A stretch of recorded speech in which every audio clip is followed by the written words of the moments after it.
ശരിക്കും പറഞ്ഞ ഈ അച്ഛനുണ്ടല്ലോ ഭയങ്കര സോഫ്റ്റ് അച്ഛനായിരുന്നു. എന്നുവെച്ചാല് പണ്ട് ഞാൻ ടെററായിരുന്നു. അവള് പറഞ്ഞു അമ്മ ഗുണ്ടയായിരുന്നു എന്ന് പറഞ്ഞു. ഈ ഷാർട്ട് പിള്ളേരോട് അങ്ങനെ കളിക്കുന്ന അച്ഛൻ. പക്ഷെ കുട്ടികൾ ഇത്തിരി വലുതായി കഴിഞ്ഞപ്പോഴേ നേരെ ഓപ്പോസിറ്റ് ആയി. ഭയങ്കര ഭയങ്കര ഞാനാണെങ്കിൽ അവരോട് ഫ്രണ്ട്ലി ആയിട്ടാ നിക്കുക. ഞാൻ വളരെ കമ്പനി ആയിട്ടാ നിക്കുക. പക്ഷെ ഈ ഷാർട്ടും ഭയങ്കര സ്ട്രിക്റ്റാ. അതെ. അയ്യോ, ഞാൻ വിചാരിച്ചു ഭയങ്കര ഫ്രണ്ട്ലി ആണ്.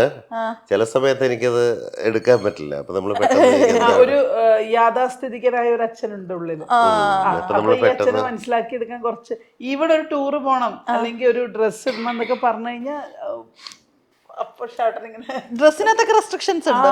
ഡ്രസ്സിനകത്ത് കുറച്ചൊക്കെ ചേരാത്ത ഡ്രസ്സൊക്കെ ഇട്ടുകൊണ്ട് വരും.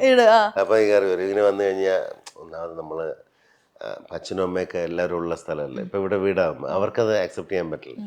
അപ്പൊ അവര് ഈ പറയുന്നത് അവരിപ്പോ പഠിപ്പിച്ച അവര് ശീലമായി. മുൻപ് ട്രൗസറൊക്കെ ഇട്ടുകൊണ്ട് വരുന്നത്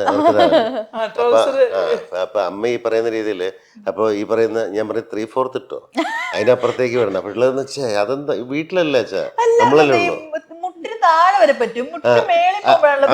എന്ന് പറഞ്ഞു. അപ്പൊ ഇവിടുത്തെ അമ്മ പറയും അത്ര പിള്ളേർ ഇപ്പോഴും പറയും, അതായത് ട്രൗസർ ഇട്ട് അത് ജെട്ടിയെന്നും 3/4 ഇട്ട് കഴിഞ്ഞാൽ അത് ട്രൗസർ എന്നും പറയും. അങ്ങനെ പറയുന്നത്. നീ ഇങ്ങനെ ഇട്ടോണ്ട് അപ്പൊ അമ്മയ്ക്ക് അതൊന്നും എടുക്കാൻ പറ്റില്ല. അച്ഛനും അമ്മയൊക്കെ അങ്ങനെയാണല്ലോ, അവർക്ക് അവരുടേതായ ഒരു രീതി.